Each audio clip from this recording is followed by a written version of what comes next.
What's up, friends? It's me, your boy Mog, here at Wake Up News. This is Wake Up Wyoming for January 12th, 2018. Thank you so much for tuning in. As usual, we got a big show today. Top story locally here, high avalanche danger out there in the Tetons today, all throughout the region. So if you're going to go out and play in the snow, do be careful. Thank you so much for tuning in, viewers. Let me know where you're coming from, where you're at. Hopefully this is showing up on the Wake Up News page and people are actually seeing it because, sometimes these things don't go quite as we hope they do. Let me know if you can see me. Please do. It says I got one viewer, which seems surprising. So hopefully we get some audience building here. But again, avalanche danger high there in the Tetons. Looks like we got an audience going, even though it's only telling me I got one viewer. What's up, Pedro Heron, coming out of Vallejo, California? What's up, Brian Peterson? Good afternoon. Joseph Havansek out of Chicago, Illinois. Thank you all so much for tuning in. Again, avid danger high in the Tetons. I'm too smart to be out there today, laying low. Also, fixing my truck. Had a great day skiing with my friend Burley yesterday. Big thanks to Burley for helping me change the battery and replace the alternator on my truck after it died out. Bummer. Moving along, though, let's get into the news. Lots of crypto news out there today.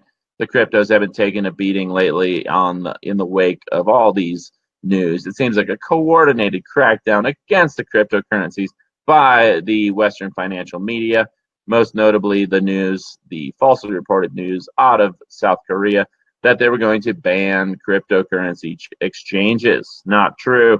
Bitcoin is recovering. Ethereum didn't really get phased at all. Ripple, by the banksters, for the banksters, down. We'll see what happens with Ripple. It was up to about $3.30, now down to $2.02. Bitcoin Cash suffering slightly. Total market cap in the cryptos, 700 billion, down substantially from 800 billion. So it is what it is. I don't know. I like to follow the crypto news because it's going on. It's important. I'm not a 100% true believer in crypto, but it seems like analyzing the mainstream media, it seems like the Western financial powers are threatened by the cryptocurrencies, by the blockchain technology underpinning these new financial systems, these new cryptocurrency ways to store and transfer wealth. But this is an example of the misleading news coming out of the mainstream. Reuters, of all people, reporting South Korea plans to ban cryptocurrency trading, which rattles the market. Of course, not entirely true. Our friend Tyler Durden setting the record straight over there at Zero Hedge. Confusion in Korea. The Ministry of Finances refuses to support the proposed cryptocurrency trading ban. The major cryptos took a big beating, falling as much as 11% after South Korea, one of the biggest cryptocurrency markets, said it was drawing up laws to ban cryptocurrency trading.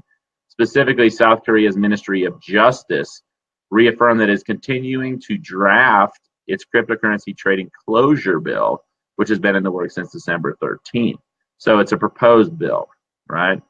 However, where things get interesting is that in the hours after the surprise announcement by the Justice Ministry, South Korea's Ministry of Strategy and Finance, a key member of the crypto task force, said that it does not agree with the premature statement of the Ministry of Justice about a potential cryptocurrency ban. So, yeah. It's funny, Brian Peterson chiming in here. Hold the phone. I got a message from David Cocarico too. Yeah, it went from 40 degrees to negative 15 here in Minnesota. David Cocarico chiming in on something similar out in New York. Crazy temperature swings. That's what happens when you live in a geoengineered climate. In a press conference, the South Korean Ministry of Strategy and Finance told local reporters that it had first heard of the Ministry of Justice cryptocurrency trading ban through media reports. Sounds like some preliminary shit to me.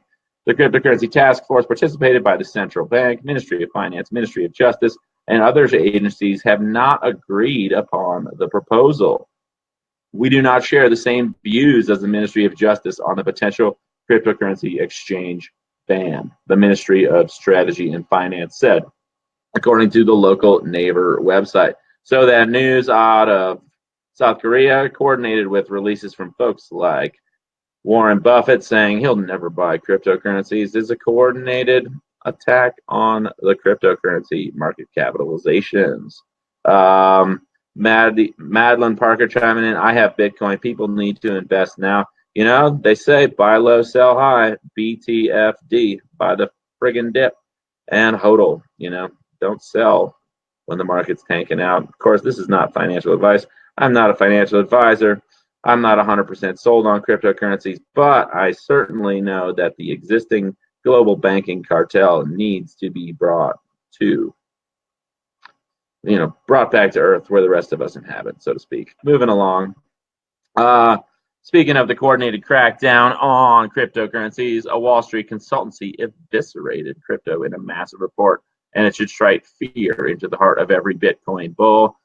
Quinlan and Associates, whoever the heck they are, put out a massive report. It's massive, so it must be important. That should strike fear into the heart of every Bitcoin bull. The consultancy laid out a bear case for Bitcoin that puts it at just $1,800 at the end of 2018, a loss of over 90% from the highs around $20,000 around Christmas time. But here's an illustration of their prediction. They're saying that crypto market capitalizations are going to crash from the current levels of about $757 billion to 223. Blockchain technology are basically a new global stock market. There's a lot of money slushing around out there. I would venture to guess, my personal opinion is that the overall market capitalization of the blockchain technology is going to continue increasing despite the efforts of the establishment financial system that is threatened by this new technology, this new stock market that intends to decentralize things and cut out the profit gleaning middle management, so to speak. Cameron St. John chiming in. Goldman Sachs now considers Bitcoin money, so it's being more legitimized every day, right? And again, an important thing to note is that a lot of the big Wall Street types missed the boat on Bitcoin, right? They were poo-pooing the blockchain technology, and they want it to crash so they can buy in and control the market. So that's what it's all about there. More doomy predictions on Bitcoin. Bitcoin rebounds, still heads for weekly slump as scrutiny rises.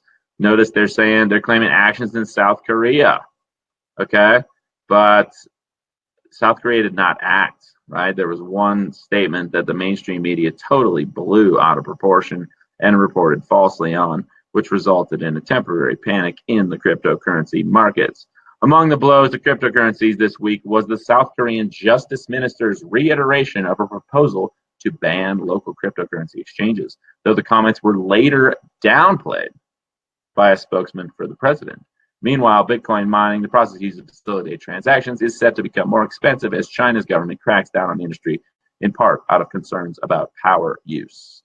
In the U.S., scrutiny is set to increase amid concerns about the potential use of cryptocurrencies for fraudulent purposes, such as money laundering. SEC Chairman Jay Clayton and Commodity Futures Trading Commission Chairman J. Christopher Giancarlo are set to testify to the Senate Banking Committee on risks tied to Bitcoin and its counterparts, according to a person with direct knowledge of the matter.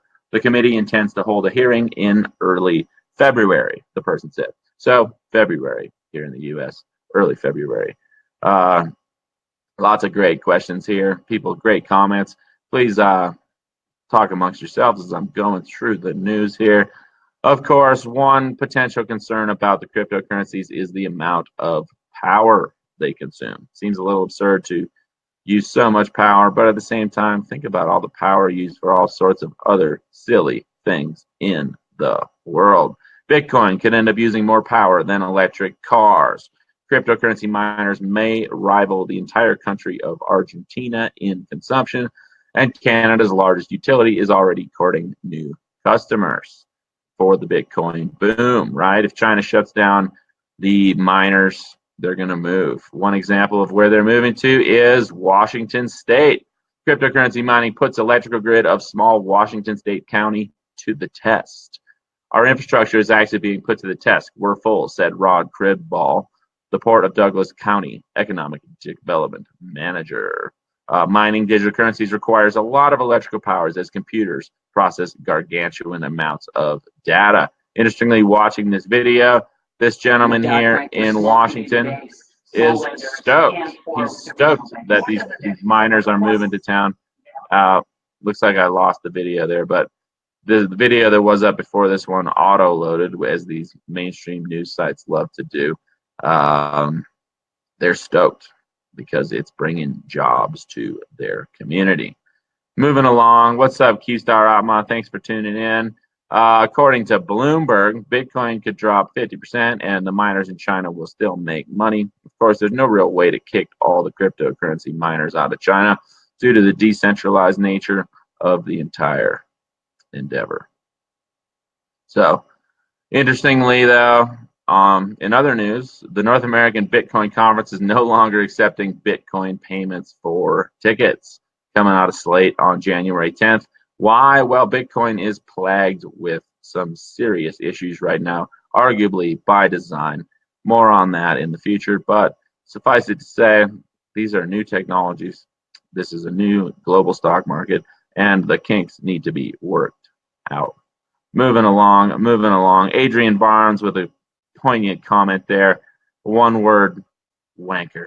Thank you, Adrian, for your beautiful commentary there.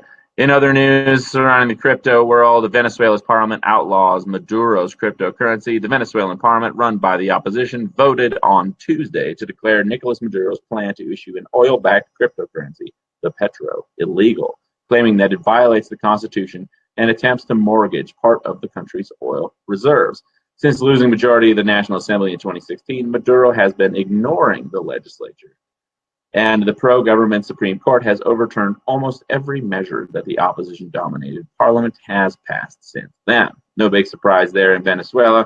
When you have hyperinflation driving your country into the ground, people are going to argue quite a bit. David Coco Rico Sedano needs a hug. David, if I was there, I would give you a hug, brother. Evan Simpson, thank you so much for tuning in. Both these guys, Evan and David, Patreon subscribers. David Coco Rico recently tore his MCL in a horrible jiu-jitsu accident, but you should see the other guy, so I've heard. David, keep your head up, brother. You're going to be okay. Luckily, MCL injuries, I don't think you need surgery for those usually, and hopefully you have a complete recovery in quick time here. Julie Howlett, Mike's my specs. Thank you. I'll put them on. Big thanks to the guys from Pit Viper down there in Salt Lake City, Utah, for helping your boy Mog out with some stylish sunglasses to keep keep us looking good here. Jules Montana asking, hey, where is your snorkel? Scream some trams for me. I don't have a pass to the Villy. I think I might have scored some vouchers, but not yet. Is Bitcoin another $15,000 beanie baby? What is Bitcoin other than a $15,000 beanie baby? Asks our dear friend Mike Mish Sedlog. Important to be skeptical of these new technologies, but at the same time, they're being adopted by people all over the world. Speaking of cryptocurrencies and the fragility of human civilization in general, ironically, the world's largest electronics show, CES, down there in Las Vegas, was plunged into darkness when the power went out on its second day. Of course, you got to think, what happens to the cryptocurrencies? What happens to the blockchain technology, to cloud computing and all that, if for some reason, be it a EMP or a solar flare or some other horrible event, just happens to take out the power grid for an extended period of time? Worth considering. Moving along to some more environmental news coming out of the Detroit Free Press. How antidepressants are ending up in Great Lakes fish. This one's a little old, I guess, September 1st, but my friends over there at Naked Capitalism covered this. New study might depress anyone concerned with Great Lakes water quality. Antidepressant drugs making their way through an increasing number of people's bodies, getting excreted in small amounts into their toilets and moving through the wastewater treatment process to lakes and rivers are being found in multiple Great Lakes fish species brains. New research by the University of Buffalo has found. So that's a bummer. Of course, if you got Antidepressant drugs showing up in the water in the lakes. You're going to have antidepressant drugs showing up in the water supply of cities as well. Moving along. Speaking of things ending up in the lakes and rivers, study finds a salty cocktail is changing the pH of freshwater rivers. Coming from NPR, Minnesota Public Radio, in my homeland of Minnesota. Now I'm a Wyomingite. But a study out this week shows that rivers in the upper Midwest, particularly North Dakota, are becoming saltier faster than the rest of the country. The lead researcher on the study, Sujal Kaushal, an associate professor of geology at the University of Maryland, looked at 5 decades of data from more than 200 monitoring sites across the country. Kaushal says the rise in salt levels doesn't just affect aquatic life, but also human health. And because saltier water can be more corrosive, it can have costly effects on our infrastructure. So, there we go. Evan Simpson there, Jackson's own Evan Simpson. What's up, Evan? How you doing? Adrian Barnes recommending investing in silver. Evan asking about Monero. Any opinions? It's a more truly private cryptocurrency. Yeah, it's true. That one also subject to potentially more crackdowns due to its private nature. Of course, you know, the government wants its tax revenue. The global banking cartel wants its interest payments on the debt-based currency they pull out of their asses and loan into existence. So they're going to be continuing to go after the blockchain and the cryptocurrencies. Back to environmental news, insect declines. New alarm over mayfly is tip of the iceberg, talking about polluted water supplies and stuff. Modern pollution in many English rivers is enough to kill 80% of eggs, increasing concerns over insects, which are vital to all ecosystems. I remember growing up in Minnesota, there'd be times when the mayflies would hatch and they would be covering everything. I wonder if that's still the case. In an era where the rivers are getting saltier, there's pollution of all kinds. It's getting a little out of hand. Maybe we should stop shitting where we eat, so to speak. Moving along, speaking of shitting where we eat, they talked about North Dakota. The rivers in North Dakota are getting saltier faster than everything else. Maybe it's due to all the fracking chemicals. Who knows? Of course, fracking, you pull a bunch of oil and gas out of the ground using these technologies that are proven to cause earthquakes and contaminate the water supply. Well, what do you need? You need pipelines to transport that shit cost effectively while eliminating jobs in the railway, the railway systems, which were previously transporting all of this unnecessary and polluting fossil fuel all over the planet. But what happened? The natives protested. I was out there. The natives had a peaceful water protector encampment, a peaceful, prayerful encampment against the Dakota Access Pipeline, coordinated crackdown by the Trump administration, the Obama administration, federal agencies of all sorts, including private security contractors hired to terrorize the water protector encampments. And now, 6 months in operation, there have already been 5 spills. The Dakota Access track record highlights the unavoidable reality. Pipelines leak. So, no big surprise there. And another bit, shocking headline here from Yahoo News coming out of the AFP on January 10th. When humans wage war, animals suffer too, no doubt. When humans wage war, they harm more than just one another. Wild animals suffer too, and some have verged on annihilation in Africa's many anti-colonial and civil conflicts, researchers said Wednesday. More than 70% of the continent's protected natural areas have been touched by war between 1946 and 2010, triggering a downward spiral for many populations of big plant-eating mammals, according to a study published in the journal Nature. So, no big surprise there. Wouldn't it be nice if we just stopped fighting wars? It turns out that blowing people up and destroying cities is really a pretty stupid thing to do. Hopefully, we as a species can get beyond war pretty soon. Wouldn't that be great? Wouldn't that be great? As it turns out, when humans wage peace, animals benefit too. Moving along, pesticide use threatens health in California. No big surprise there. President Trump boasts about all the regulations that he has eliminated, but he never mentions the important good that many of these rules are doing, as Dennis J. Bernstein explains. So no big surprise there. Hearts go out to all the farm workers, especially the migrant farm workers who bust their asses getting food to your table and mine, and they're getting sprayed by chemicals and shit. All these great comments. Thank you so much. Moving along, moving along. Of course, Trumpo always wanted to spin the story, spin doctor in chief, the distractor in chief, the divider in chief, the deceiver in chief, coming from Svetlana Poroskova over there at oilprice.com. Trump says the U.S. could conceivably rejoin the Paris Climate Accord. U.S. President Donald Trump said on Wednesday that the U.S. could conceivably return to the Paris Climate Accord, which sets out a global action plan to avoid dangerous climate change by limiting global warming to well below 2 degrees Celsius. At a press conference when visiting Norwegian Prime Minister Erna Solberg, President Trump criticized the deal the U.S. had signed up for in the Paris Agreement. Says Trump, I will say that the Paris Agreement, as drawn and as we signed, was very unfair to the United States. It put great penalties on us. It made it very difficult for us to deal in terms of business. It took away a lot of our asset values, President Trump said. Of course, Trump made no mention of the fact that the Paris Climate Accord is actually a non-binding agreement. There really are no concrete penalties for anybody who steps out of line with that agreement.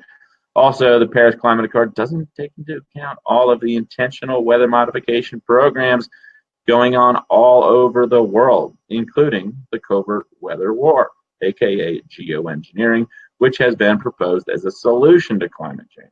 Of course, any discussion of climate change without addressing human technologies, human programs that are actually intentionally changing the weather and climate is not giving us the whole story. But could we really expect anything more from the mainstream media? No. Moving along, Puerto Rico. Puerto Rico still in the dark. Puerto Rico's power outage keeps getting weirder and more infuriating, says grist.org. It turns out that the territory's utility has been withholding supplies needed to restore power after Hurricane Maria. In a tense armed standoff last weekend, FEMA and the U.S. Army Corps of Engineers seized much-needed electrical equipment from a warehouse owned by the Puerto Rico Electric Power Authority, aka PREPA. Kate Aronoff reported for The Intercept. Governor Ricardo Rossello said the Department of Justice is investigating the power utility after the incident. Why PREPA would want to withhold supplies, I don't really know. The whole situation stinks. It doesn't make sense that Puerto Rico still, I think about half the island doesn't have power 126 days after Hurricane Maria hit. The feds quickly distributed the seized materials to contractors who were apparently spending their time watching movies in their trucks because they didn't have the supplies they needed. It goes on and on.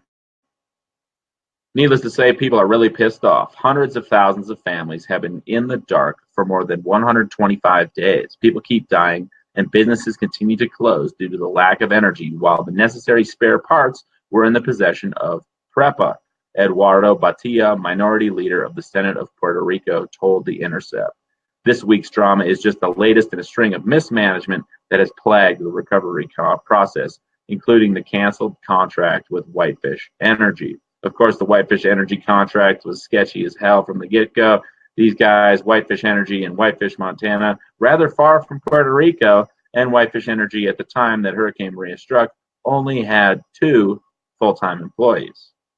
Also, interestingly, Whitefish, Montana is where Secretary of the Interior Ryan Zinke is from, and he's buddies with the guys who founded Whitefish Energy, a company that essentially did not exist until they were awarded a $300 million contract to turn the lights back on in Puerto Rico.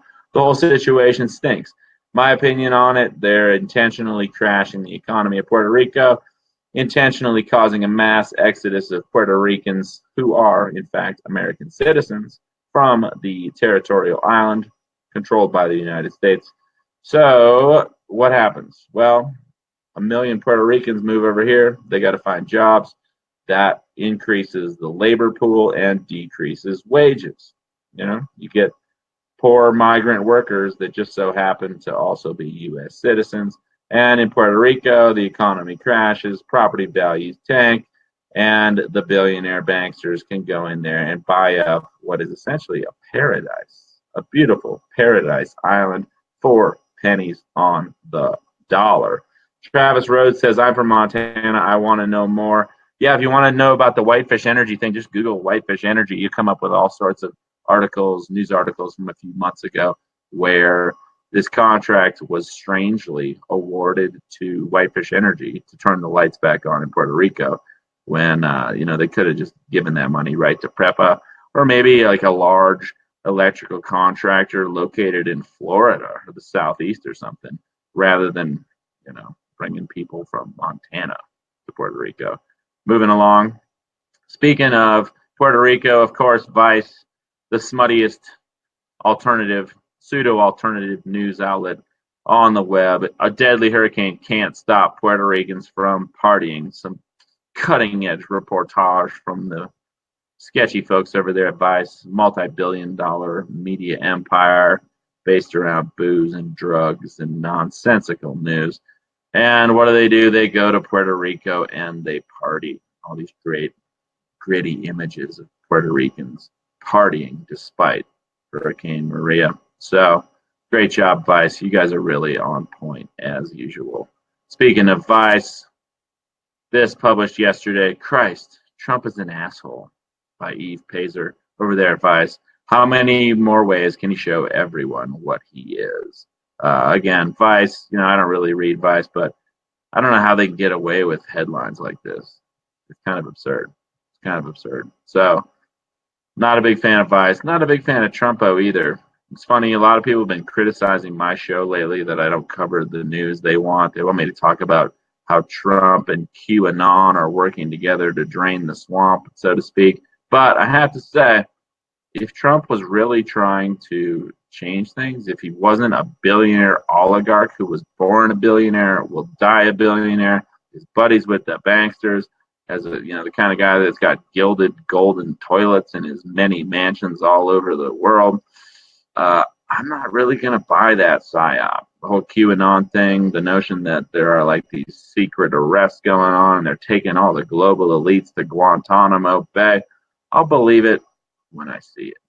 But until then, don't criticize me because I'm not jumping on the bandwagon that Alex Jones and his ilk are promoting, that Trumpo is somehow the savior. You got a messiah complex going there. And I look at Trumpo, I don't see Jesus. I'll tell you what. Speaking of Trumpo, coming out of the Pew Research Center, rather reputable bunch there at Pew, the U.S. image suffers as publics around the world question Trump's leadership. This one's a little old, but yeah, no big surprise there. Another thing that really doesn't help the U.S.'s image around the world is this recently released video apparently showing a U.S. commando firing at a civilian truck in Afghanistan.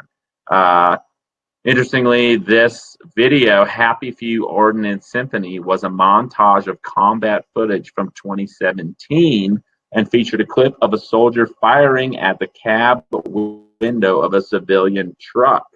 It was not authorized by the U.S. Central Command and was quickly removed from YouTube. But there's a little excerpt of the video here. Boom. This guy just driving by some random truck and shooting the driver. What? Bam. So there's your tax dollars at work, America, spreading freedom and democracy all over the world. Yeah, maybe we should stop fighting these silly, ridiculous wars, teaching our young men and women to be assassins, killers. The U.S. is investigating the video footage that shows a soldier firing a shotgun through the window of a possible civilian truck. U.S. Central Command is looking into whether the troops violated the rules of engagement. Sure looks like this guy is violating the rules of engagement by basically assassinating an innocent civilian truck driver for kicks.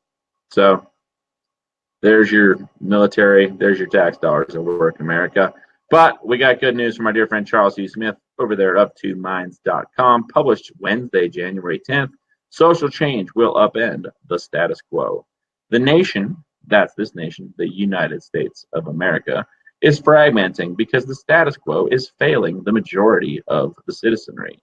The core narrative of the status quo is that nothing fundamental needs to be changed. All the problems can be solved with more free money, borrowed from the future at low rates of interest, and a few policy tweaks such as universal basic income. This core narrative is false. Everything needs to change from the bottom up. And that, of course, terrifies those gorging at the trough of status quo wealth and power. The power structure can manipulate financial metrics, but it can't manipulate rising power, rising wealth and power inequality or social discord. Whatever you think of President Trump, his election is a symptom of a profound social discord. Discord that author Peter Turchin explains is cyclical and cannot be squashed with phony reforms like UBI or police state repression. The nation is fragmenting because the status quo is failing the majority of the citizenry.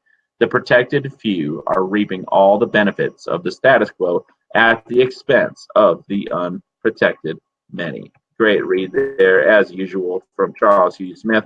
I'm going to go ahead and paste that in because I highly recommend you read the whole thing. It's a little long to get into entirely, but if you want to, stimulate your mind on the reg, check out of2minds.com. Charles Hugh Smith over there in Japan, laying it down, keeping us sane with his incisive commentary. Moving along, speaking of the system needing to change, between Walmart and Kroger, 500 stores are about to ditch cashiers. Walmart, Kroger, and Amazon are exploring ways that consumers can shop without interacting with a cashier, right? Amazon's got these new boutique grocery stores they're trying out in places like San Francisco, where you literally just walk in, pick up everything you want, walk out, you're automatically charged based on RFID chips in the products. Kind of makes shoplifting damn near impossible. And it also eliminates a whole bunch of jobs. So we'll see what happens there. Automation taking away jobs. And, in the midst of this economic recovery, Walmart is shuttering 63 Sam's Club locations across the country. Some stores went dark as early as Thursday, and not all the retailers' employees were notified in advance. Ooh, so much for 2 weeks' notice, huh? The news comes as Walmart is announcing it would be raising starting wages and giving some employees bonuses. So there you go. There's your recovery at work. Speaking of the recovery, China just reminded the United States that Beijing is its banker. Bond markets took a hit following the report that China could trim its U.S. Treasury holdings. China delivered a statement soothing those worries on Thursday. Thank you, China. We were really worried. China, the biggest holder of U.S. Treasuries, and the U.S. government uses Treasuries to help finance itself. Wow, we're learning a lot here today from our friends over at CNBC, aren't we? But yeah, it's a big scam, and we're all just along for the ride. Speaking of systems failing, the Swedish government, generally those Scandinavians, know how to take care of their own. They got some of the best countries in the world: Sweden, Denmark, Norway, Finland. These people seem to have it fairly well figured out. And the Swedish government is warning citizens to be prepared for at least a week without help. That means having a little food and whatnot stored up. The Swedish government is warning its citizens to be prepared to survive on their own for at least a week, which is unusual advice for Sweden to dispense. Is there trouble on the horizon? Shortly before Christmas, the Swedish government quietly published a paper called Resilience. Initially, the requirement had been for people to be prepared for 3 days without help, but it seems like that was a baby step. The government itself wants to be prepared for a 3-month-long civil emergency, and they're urging citizens to take responsibility too. Like the Swedes, I think that's a good idea. If you can put aside a few bucks every month and get yourself a food supply of basic goods for at least a couple weeks, ideally a couple months. 3 months, a great target to shoot for. That gives you a cushion. So if potentially, God forbid, the shit does hit the fan someday, well, at least you ain't going to starve to death, and you got 90 days to figure out what to do next. So, more news from Sweden there. Pretty cool to see. Highly recommended. Little tech news for you. Mark Zuckerberg, this published 16 hours ago over there at Business Insider. Zuck just made a sweeping change to Facebook that will affect 2 billion people and tons of businesses, literal tons of businesses over there at Business Insider. Facebook plans to change how its news feed works, playing up status updates from friends and family. On the flip side, it will de-emphasize news articles and anything published by brands. Facebook is trying to foster meaningful interaction and make Facebook more a force for good, CEO Mark Zuckerberg said Thursday, coming off a rough year in which it had to battle fake news and reports that Russian-linked groups attempted to influence the 2016 presidential election with ads on its service. Of course, if you really read between the lines of all the headlines about the Russia collusion affecting the outcome of the elections here in the United States, you realize that we're only talking about a couple $100,000 of advertising total spread across diverse platforms like Facebook, Twitter, and Google.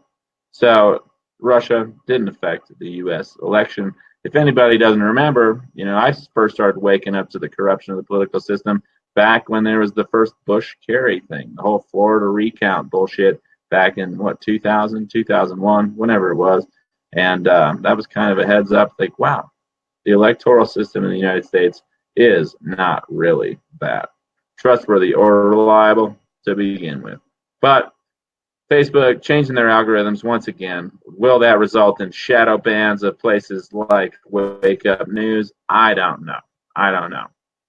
But I do know that Project Veritas just exposed Twitter for shadow banning and blocking certain people's views, published by our dear friend Tyler Durden over there at Zero Hedge yesterday. In the latest of a series of undercover operations targeting the mainstream media and now social media, James O'Keefe of Project Veritas has just dropped a new undercover video which reveals Twitter shadow banning and creating algorithms that censor certain ideas. No big surprise for any of us here in the alternative media. It's funny, these videos, these Wake Up Wyoming videos, we have a great audience here. Thank you all so much for tuning in. I truly appreciate all of you and all your efforts to like this, to share this, to add your comments, to have a great little community, having a great little dialogue surrounding this show. But what's funny is I'll go through there sometimes and check out all the shares, and I can't help but notice that nobody sees those shares. There might be 100 shares, but out of 100 shares, there might be 4 likes on all those shares. So you tell me, how does something get shared 100 times, but only 4 people see it and like it? It's kind of absurd, if you ask me. So shadow banning, no big surprise there. The first Project Veritas put out there features a former Twitter software engineer who explains how and why Twitter shadow bans certain users. One strategy is to shadow ban so you have ultimate control. The idea of a shadow ban is that you ban someone, but they don't know they've been banned because they keep posting, but no one sees their content. So they think that no one is engaging with their content, when in reality, no one is seeing it. I don't know if Twitter does this anymore. Well, suffice it to say, they still do it. And so does Facebook. So does YouTube, so does Google. Under the guise of combating fake news, the mainstream establishment press is suppressing people like you and I. So, like it, share it, send it in emails, whatever. If you think I'm doing good work over here at Wake Up Wyoming, get crafty with how you get the word out, because just hitting like and share, odds are it's a little bit shadow banned. Speaking of sketchy business, corporations doing things that are pretty wild with technology, Uber developed a secret system to lock down staff computers in police raids. A system called Ripley, perhaps a throwback to the excellent movies with Sigourney Weaver, the Alien movies, was reportedly used at least 24 times in 2015 and 2016, including once to prevent tax investigators from collecting evidence. Sketchy. Uber, yeah, look, there's Ripley right there. Yeah, pretty cool. Great movie, Alien there. But the point here is we live in the wild west of technological innovation. And Uber, you get yourself an Uber. I think Lyft is a bit more human-friendly company. Uber seems to always be doing sketchy stuff. Back to social media news. Coming from Glenn Greenwald over there at The Intercept, published 2 days ago. First France and now Brazil unveil plans to empower the government to censor the internet in the name of stopping fake news. Yesterday afternoon, the official Twitter account of Brazil's federal police posted an extraordinary announcement. The bureaucratically nonchalant tone it used belied its significance. The tweet, at its core, purports to vest in the federal police and the federal government that oversees it the power to regulate, control, and outright censor political content on the internet that is assessed to be false, and to punish those who disseminate it. The new power would cover both social media posts and entire websites devoted to politics. So France and Brazil jumping on board with the new censorship.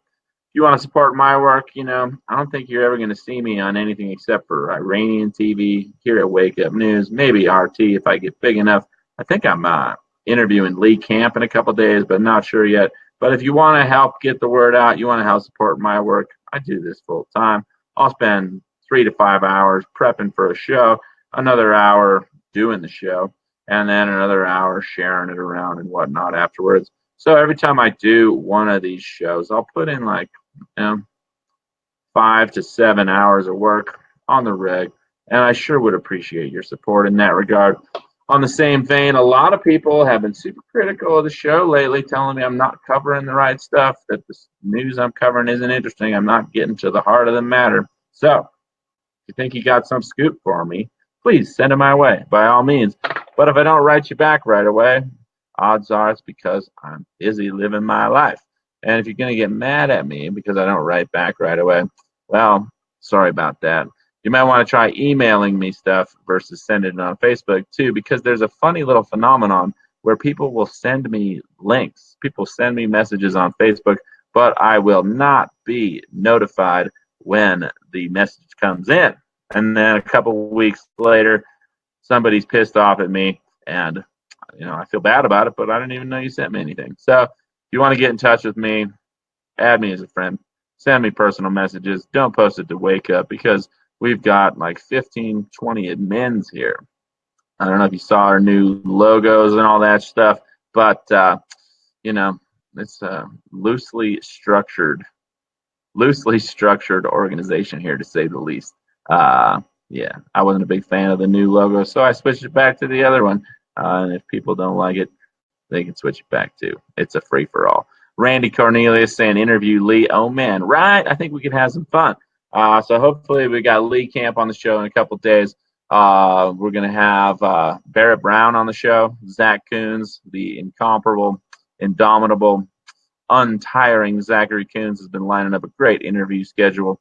So hopefully I'll be able to announce those real soon, and we will have some great interviews for you. On that note, we're getting into the scopes. Again, I don't buy into the scopes, but it's a fun way to engage the audience and have some fun at the end of the show. And, if you don't like horoscopes, well, you can just turn it off. And maybe this is like some Illuminati mind control program to get us all to think that the stars are in control. I don't know. I just know people like reading the scopes, and I think it's a good opportunity for us to sit and reflect. And some of the advice it gives out is pretty good, whether or not you believe there's any validity to the day-to-day astrological nonsense or not. On that note, Patreon subscriber Brian Peterson coming out of Apple Valley, Minnesota. What's up, Brian? Aries, 4-star day. You have a lively, energetic personality, and you don't like to play it safe. Get down to the basics and allow a close friend or loved one to have more say on an important decision. Be careful about how you choose to react and or respond. Tonight, Brian, choose a favorite stress buster. There we go. Let's see. Mike Smith says my wardrobe is drab. Sorry about that. My hair and makeup guy is on vacation, and my wardrobe guy is on vacation too. It's just a nightmare. Hans Schellenberg chiming in. Your news is solid, bro. Thank you so much, Hans. I appreciate that. I could go down the rabbit hole with QAnon, but I don't think there's much to it. Sounds like a psyop to me. of the Trumpo Messiah Complex Choir. Aquarius, for soon he'll sing. 3-star day. Hang in there. You could be exhausted by everything that is going on around you. Friends and meetings, both planned and spontaneous, could occupy most of your day. You might have a conversation with a friend who causes you to reevaluate friendship. Tonight, Sunil Singh, go where the crowds are. Kimberly Walden, looking for Libra, coming at you. If you posted your request for the scope already, just trust me, I'm going to get to it, I promise. 4-star day there for you, Kimberly. Cute little flower emoticon you posted there. I like that. You could be exhausted by life's demands. Others seek you out to join them. Consider spending only a few minutes out in a boat and support yourself in saying no. Make it okay to honor a different set of plans, even if it is just heading home. Tonight, Kimberly Walden, you're in high demand, so screen your calls. Daniel Reichert, the one and only Daniel Reichert, looking good there. Nice shades there, bro. Are those real shades or are those like those Facebook filter shades? I can't tell because it's such a small icon on the small little laptop screen I'm broadcasting on. But you are having a 4-star day today, my friend. Thank you for tuning in. Your feelings do count, even if someone who is so superior. Your feelings do count, even to someone who is a superior in some way. People close to you have started to recognize that your hunches are more reliable than those of others. Examine what is going on with a loved one. Maintain a sense of humor. Tonight, Daniel, a must appearance. Moving along, Michelle Duford Crawwood. Harden says she likes my wardrobe. Thank you, Michelle. I appreciate that. Turner Davis Jr. saying check out yourcity.com. Thanks. I don't know what that is, but if people are interested, check it out. Jerry Wallace says Scorpio, please, Max. But it's fun, right? I'm just torn up about the scopes because it's amazing how many people are like, you shouldn't read horoscopes. 4-star day for you, Jerry. Salt Lake City zone. Hope you're getting snow down there too. And the smog ain't so bad in the valley of the salty lake. You might want to make choices that are less costly or come up with plans that don't make you so uptight about the cost of what you are doing. Remember, the company is what counts, not how much you spend. Tonight, even if you feel lucky, make reasonable choices. Always good advice. Daniel Reichert's got to go. Have a lovely day there, Daniel. Janice Ann Ving, thank you so much for tuning in. You're looking for Sagittarius. Here it is. 5-star day right there, written on the internet, so it must be true. Your personality melts barriers, Janice. Others seem to open up more around you. You seem to embody a new sense of adventure and might want to head in a new direction. Others love that you encourage them to be more spontaneous. Tonight, look at what spontaneity leads to. So, Janice, I hope you enjoy your day. Sandra Candelaria saying Lee's going to be coming to the Berg. Oh, he must be doing a live show there. That's cool. David Cocorico Sedano looking for Cancer and Leo. Again, send some love David's way. He just tore his MCL in a freak jiu-jitsu accident. But like I said earlier, you should see the other guy. David, you're having a 5-star day despite the cold temps, the radical temperature swings in this geoengineered weather system we currently exist within. And despite your jiu-jitsu accident, still a 5-star day. You have your hands full and a lot of ground to cover. Your sense of humor emerges when dealing with a friend who could be too adventurous for his or her own good. Rather than verbalize a judgment, let this person make his or her own discovery. Tonight, David, accept an offer. And Leo, for your lovely wife, she's having a 5-star day too. You seem to be heading into a creative, dynamic period. Others gravitate toward you as they seek out your feedback and suggestions. Do not be surprised by the many invitations that head your way. Embrace an opportunity to get to know someone better. And tonight, all smiles. So that's a real good scope. I'm a fan of that, Leo.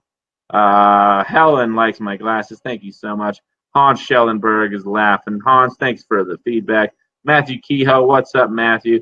Anybody who doesn't know, Matthew is doing live streams too now. Matthew, I've been lazy to check him out, but I have to. Sorry about that. Keep it up, brother. I believe in you. And if I wasn't so damn busy, I would be giving you some feedback on your streams. But I got my hands full too. Julie Howlett, excuse me if I mispronounced that. You're a Taurus. I'm a Taurus too. And we're having a 4-star day. according to Jacqueline Begar. We sense that others need more control than they have right now. Allow those around you to express their desires. What might have been an easy choice for you could be difficult for someone else. Remember, you carry a lot of responsibility. Tonight, say blank to a request. So I guess we got a little free will there in the stars. That's good to know. Da, da. David Cocorico reminding people that they should join him in his Patreon subscribing because hookers and blow ain't cheap. Thanks, David. You know me all too well. Da, da.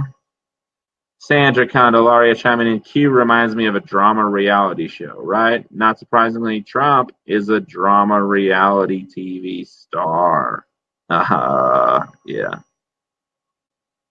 And Randy Cornelius chiming in there. It only makes sense. The strongest arms of Anon are controlled by the deep state. Looking for Libra. Good point there. Really good point there, Randy. Thank you so much for sharing your insights into the situation. I agree with you. And you're having a 4-star day as a Libra.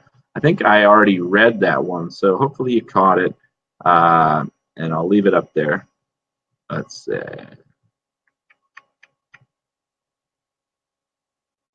Yeah, people can't get down with Q. Hans Schellenberg, I read Taurus already, so hopefully you just caught that. Chris Hardgrave, what's up, Chris? Is this Chris the, yep, I know Chris with the handsome man with the mustache by her side. Let's see how we're doing here today in the world of Capricorn. Where is it? At the very top? Seems like Jacqueline Begar's slipping today. Capricorn, 3-star day. Know when to take a back seat and head in a new direction. Your sense of humor comes out with a certain amount of detachment. Take a step back and distance yourself in order to gain some perspective. Tonight, head home and lock the door. Make the weekend yours. And Sue Green, who makes the best quilts over there in Boise, Idaho. If you need a quilt, like a really high quality, high grade quilt that's going to last for generations, do contact our dear friend Sue Green, and she will make you a beautiful quilt at a very reasonable price. She was making microchips for the fine folks at Intel until they shipped all those jobs in Boise overseas. So, if you want to help out Sue, you want to help yourself to one heck of a quilt, well, you know what to do. But Sue, I already read Capricorn there, so hopefully you caught that. Gemini for John Adama. How you doing, John? Good to see you. Thanks for all the links you share with me. Much appreciated.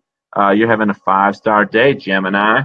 Reach out to others. You might not be able to see a loved one taking a stand, so you will instead. As a result, you'll take off and start handling a problem. Others seem grateful that you take charge with the style and endurance that you do. Tonight, go off and join friends, John. Yep.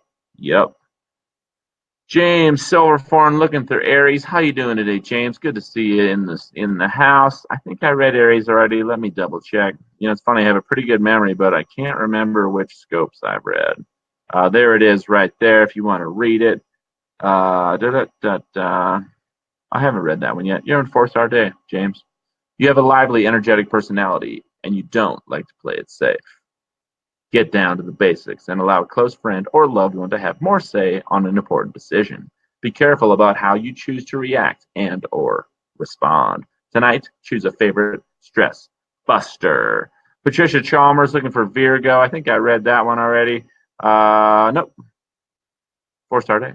Be careful when dealing with a family member who seems to be all over the place. Your friends and loved ones want to make plans with you. Think in terms of whether you want to get together. Check out a financial matter with care. Talk to an expert. Tonight, stay centered. Thanks for tuning in, Patricia. What's up, Jerry and Matt? Everybody chiming in here.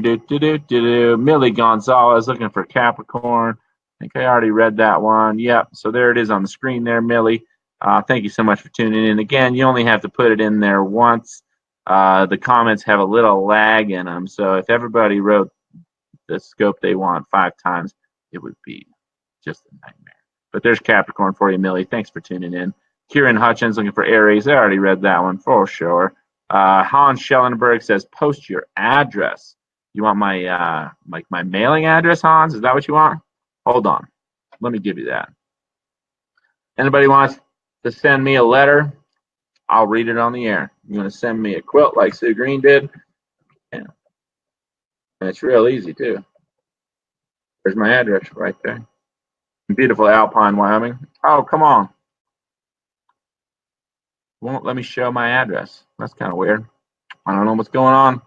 But anybody wants my address, I'll send it to you. Seems like the program here is glitching out a little. Maybe my computer's slowing down. It's a lot of work for this old laptop to do.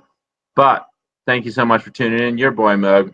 Again, high avalanche danger here in the T-Johns today. I'm laying low. Well, I might go for a ski. But first, I got to go finish fixing my truck. Alternator went out. Battery dead. Old ass battery. Funny story behind that truck. Got it out of Standing Rock. But that's a story for another time. On that note, I'm signing off. Got a lot to do. Hope you do too. Get out there. Take care of yourselves. Take care of the people you love. Stay awake. Stay aware. And stay optimistic. Because remember, it seems like there's so much bad news in the world today. But in reality, we live within a terrorist agenda carrying out a global depopulation agenda.